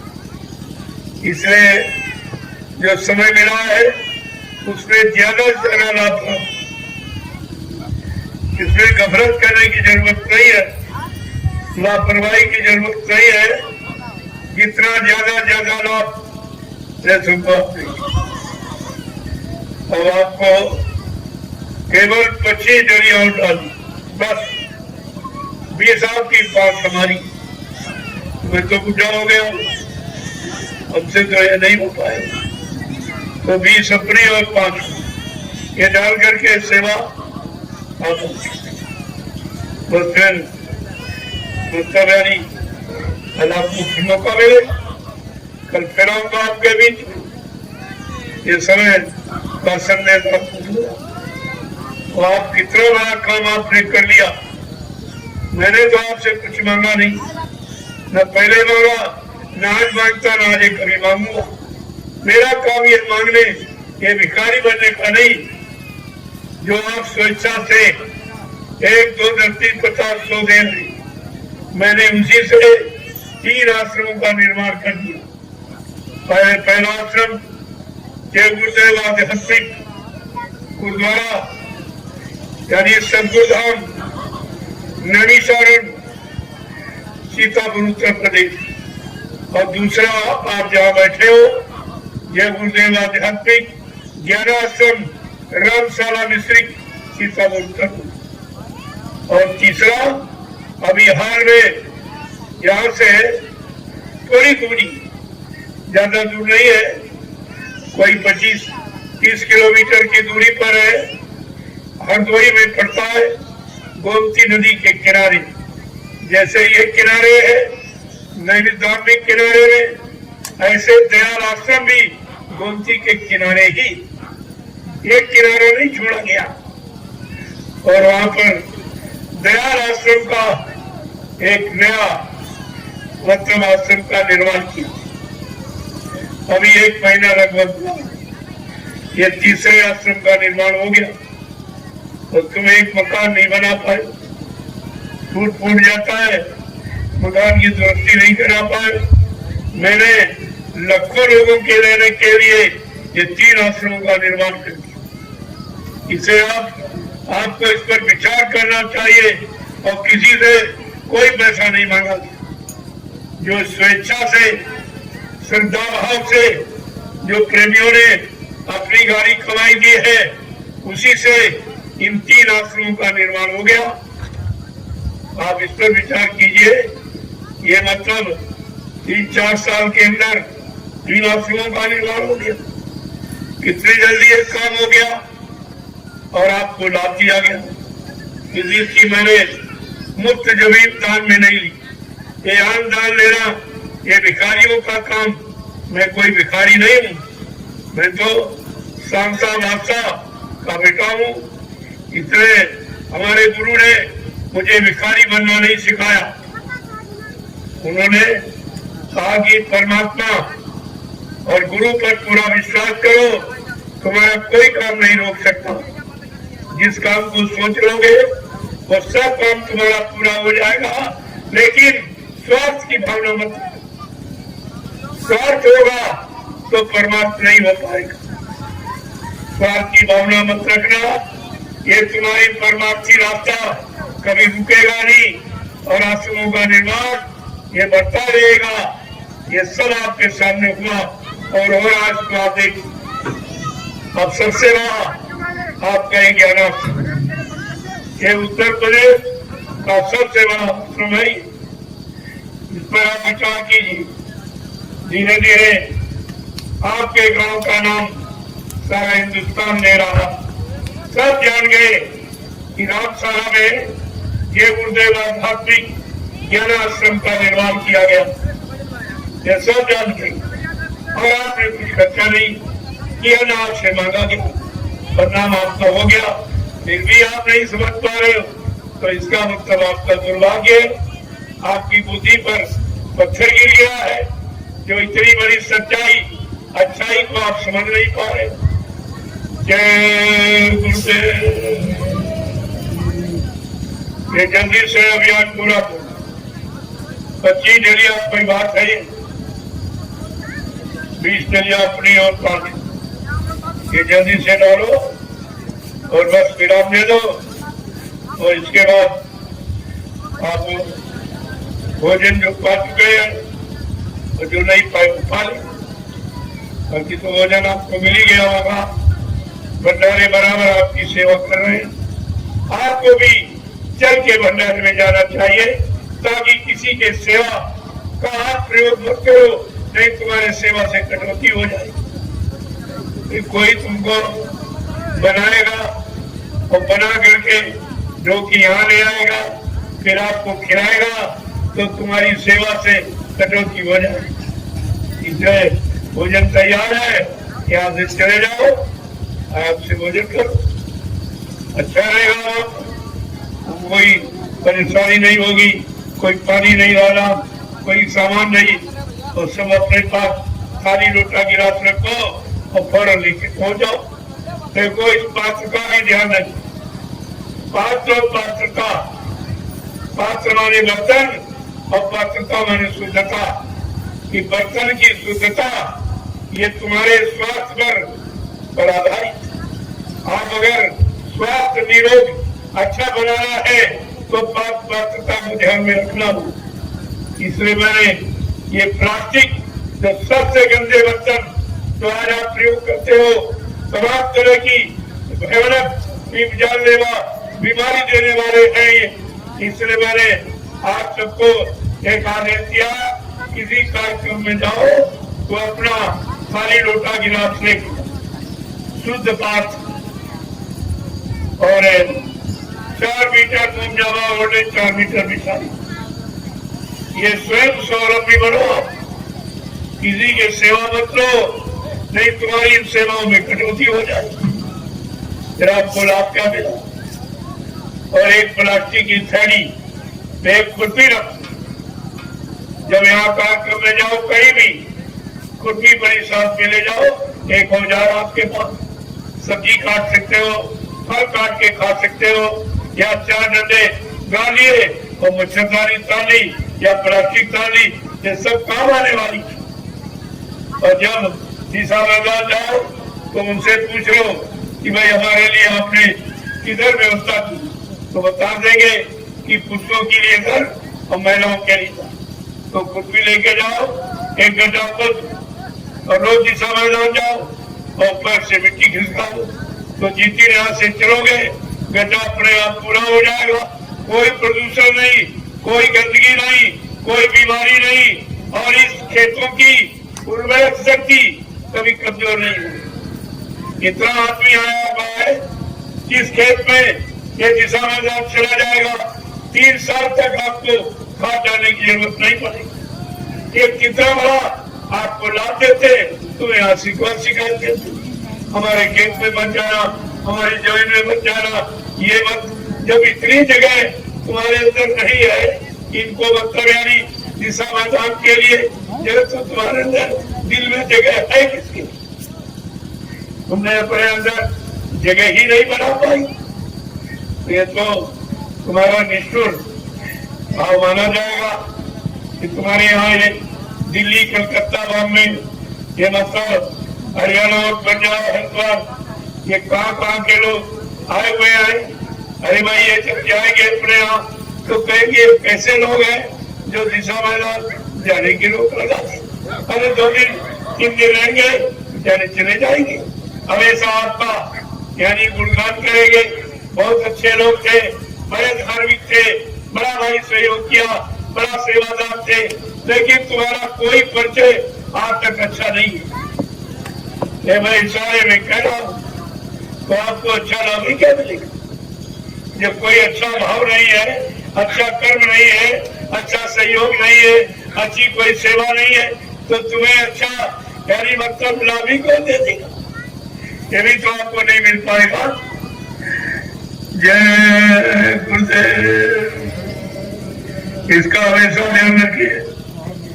जब किसी कार्यक्रम में जाओ कहीं भी, अपने झोले में सब किया 4 मीटर मुंजामा ओढ़ने में साड़ी, बरसात करता हो धूप में और 4 मीटर बिछा के बैठ जाओ। किसी पर कोई यानी आधार रहने की जरूरत नहीं है। अपने आप तुम्हारी सेवा में कोई बंटवारा नहीं। अपना भोजन करने गए, लोटे में पानी लेकर चले गए, बैठ गए और भोजन प्यासने चले आए, सारी धो लिया, तो तुम्हारे पर किसी का कर्जा नहीं चलेगा। और बाबूगिरी दिखाओगे तो कर्जा डाल के चले जाओ। फिर यहाँ आने की का मतलब ही तुम्हारा क्या निकला? एक तो कुछ कर नहीं पाए और दूसरा थोड़ा बहुत किया और उससे ज्यादा लोगों की सेवा का भार लाद दिया। ये सब आपको रोज बताया जाता, रोज। लेकिन ये गलती करते रहोगे तो परमार्थ से खारिज होने, कभी कोई लाभ तुम्हारे हाथ नहीं लगेगा।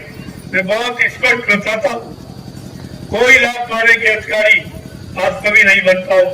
जब इतनी छोटी सेवा आप नहीं कर सकते हो अपने लिए, जब अपने शरीर के लिए आप नहीं कर सकते हो तो दूसरों की सेवा आप क्या करोगे? इतना तो विचार आपको करना चाहिए। देखो यहाँ जितना सामान है, आप फोड़ा है, ढलिया है, खुरपी है, हथिया है, आपका कुल्हाड़ी, कोई ये सब तुम्हारी। इसकी सुरक्षा करना ये आप सबका परम कर्तव्य है, क्योंकि इनके खरीदने में आपकी कमाई लगी हुई, तो आपको इसकी सुरक्षा रखनी चाहिए। ये थोड़ी काम किया फेंक दिया तो तुम अपने नुकसान को कर रहे हो, अपनी सेवा में आग लगा रहे हो। लेकिन ये भी आप नहीं समझ पाते, ये भी नहीं समझ पाते। जिससे सेवा कर रहे हो, जो औजार सेवा में तुम्हारा सहायक है, तुम्हें सेवा का लाभ देना, तुम उसी के प्रति अपनी जिम्मेदारी नहीं समझ पा रहे, तो तुम देश समाज की क्या जिम्मेदारी समझोगी? आगे तो अच्छा समय आ रहा, सच्चा समय आ रहा, सबको बड़ी बड़ी जिम्मेदारी समझनी पड़ेगी। तो पहले से ट्रेन हो जाओ। ये ट्रेनिंग पीरियड है, ये सत्संग, ये ट्रेनिंग पीरियड, ये सेवा, ये प्रशिक्षण केंद्र, ये तरह तरह का प्रशिक्षण आपका होगा। तो ये सब जानकारी आपको रखनी चाहिए। जय गुरुदेव, जय गुरुदेव। जल्दी से इस अभियान को पूरा, और फिर आप अगर भोजन न किए हो तो भोजन कर लो। और नहीं छुट्टा एक प्रार्थना बोल के सो जाओ। अंदर प्रार्थना बोलो, 10 बार जय गुरुदेव नाम लेके सो जाओ। तो कोई गंदा सपना नहीं आएगा। ज्यादा जिसको गंदा खराब डरावने स्वप्न आते हैं तो 10 माला जय गुरुदेव प्रभु नाम की करके तब सो। कोई किसी तरह की कोई डर कोई भय तो है ही नहीं। जब लिखा नाम ले भव सिंधु सुखाई, नाम लेते भवसागर सूख जाता तो डर किस बात का। लेकिन आप नाम लेते ही नहीं, भूल जाते। कोई प्रार्थना बोलकर 10 माला जय गुरुदेव नाम करके आप सो जाइए तो आपकी पूरी रात एकदम भजन में ही बीती। जब नाम लेकर सोगे तो नींद भी आपकी भजन की ही मानी जाएगी। बात समझो पहले। जय गुरुदेव। जल्दी से भी आप पढ़ो।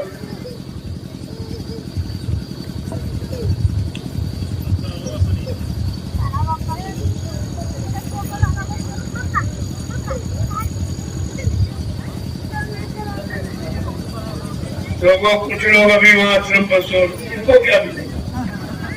सोएगा जो खोएगा और जागेगा तो पाएगा।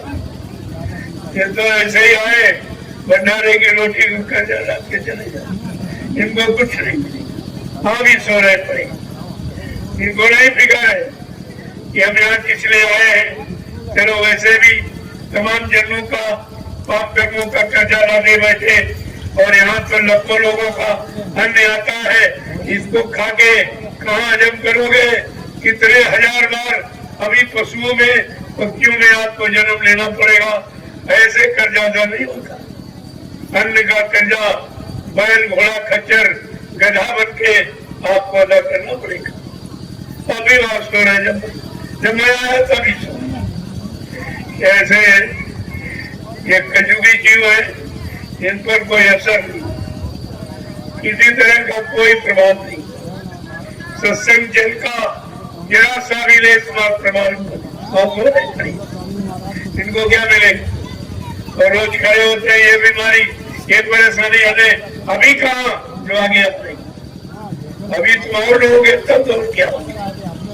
तुम दौड़ के आओगे और लोग ये चिल्लाओगे, लेकिन मैं सुनने वाला नहीं हूँ। मैं बिल्कुल नहीं सुन। दया बिन संत कसाई, अगर दया हट गई तो कहा मेरे जैसा सृष्टि में कोई कठोर नहीं। अगर दया बनी रही तो मेरे जैसा कोई दयालु नहीं। अब दया पाने के लिए, दया लेने के लिए आपको तैयार होना चाहिए। ये सोने वाले दया नहीं, ये काल के जीव है बेचारे, ऐसे मार खा के आए और मार खाते रहेंगे, रोते चिल्लाते रहेंगे। न इनको कुछ मिला न आगे कोई मिलेगा। इन पर कोई दया नहीं। ऐसे काल के जीवों पर कोई दया, जो कुछ नहीं मानते कुछ नहीं सुनते। आधे सोरा बुलाया जा रहा, एकदम बिल्कुल सुनाई नहीं देता। इन काल के जीवों से होशियार रहना, इनकी नकल मत करना। ये नहीं जाते हम भी नहीं। अरे उनको तो बार बार नरकों की योनियों में जाना, क्या तुमको भी नरकों में जाना? तो इनकी नकल क्यों करते? अपना अच्छे काम की, आदेश पालन की और बच्चों की ये नकल करो तो तुम्हारा सुधार हो जाए, तुम्हारा कल्याण हो जाए। और वो तो नरकों में जाने की तैयारी है उनकी, क्या तुम भी उनके साथ चले जाओगे ना? हमेशा ऐसे लोगों से सावधान, ऐसे का साथ कभी मत, संग दोष लग जाएगा। बात भी मत कहना। तुम्हारी सेवा तो उनको लाभ मिलेगा और उनके गंदे कर्मों का दोष तुम्हारे पे चढ़ जाएगा। फिर तुम्हारी सेवा वजन सब बेकार हो जाए। बहुत होशियारी के साथ रहिए। जय गुरुदेव, जय गुरुदेव। चलो अब मैं आज के सत्संग का यही से विराम दिया। कल समय मिलेगा और आप सेवा करोगे तो जल्दी समय से। आप चले जाओगे तो फिर संदेश किसको सुनाएगा? अगर सुनने की इच्छा से आए हो, कुछ लेकर जाओ, कुछ लाभ लेके, तो आपको जितना ज्यादा समय उस किराए भाड़े में जितना ज्यादा लाभ से ले सको लेके जाओ। ये तो बुद्धिमानी है। आए भगे तो कुछ ना हरि भजे न घर सुख पाए, और बिरथा बिहार गई और दुनिया के प्यारे एक और नहीं, उन्हें तो कुछ नहीं कर पाया। आए और चले गए, क्या मतलब नहीं। न आने का अर्थ समझा न जाने का, कुछ अर्थ ही नहीं समझ पाए तो ना बाप को क्या मिली। इसलिए यहाँ आए हो तो समय लेके आया। अभी बीमार पड़ जाओ, महीनों हॉस्पिटल में पड़े रहोगे, लाखों रुपए डॉक्टर बैठ लेगा और गारंटी भी नहीं लेगा कि तुम बचोगी। और फिर कई बात में मर भी गए तो सब चला गया, शरीर भी चला गया, पैसा भी चला गया, समय भी चला गया। ये अज्ञानी जीवों का यही हाल है, उनकी समझ में चीज नहीं आती। जय गुरुदेव, जल्दी से पूरा कर लो।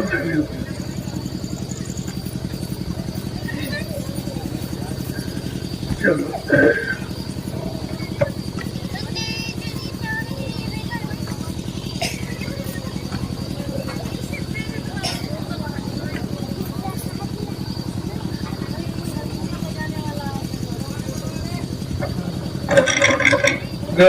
कुछ प्रेमियों की इच्छा है कि थोड़ा सा सांस्कृतिक कार्यक्रम, कुछ भजन तत्वज्ञानी सुनाना चाहते हैं, क्योंकि इससे भी मन कंट्रोल नियंत्रण होता। ये सब लाभ की चीजें, तो ये कुछ इच्छा है, कुछ भजन कीर्तनगी, तो अभी आप सुनिए, अपना थोड़ा समय आपके बीच में देखिए। चलो प्रेमियों शुरू करो, चलो शुरू करो। मैं भी कुछ शुरू क्या कहें, क्या बोलते हो, क्या कहते हो?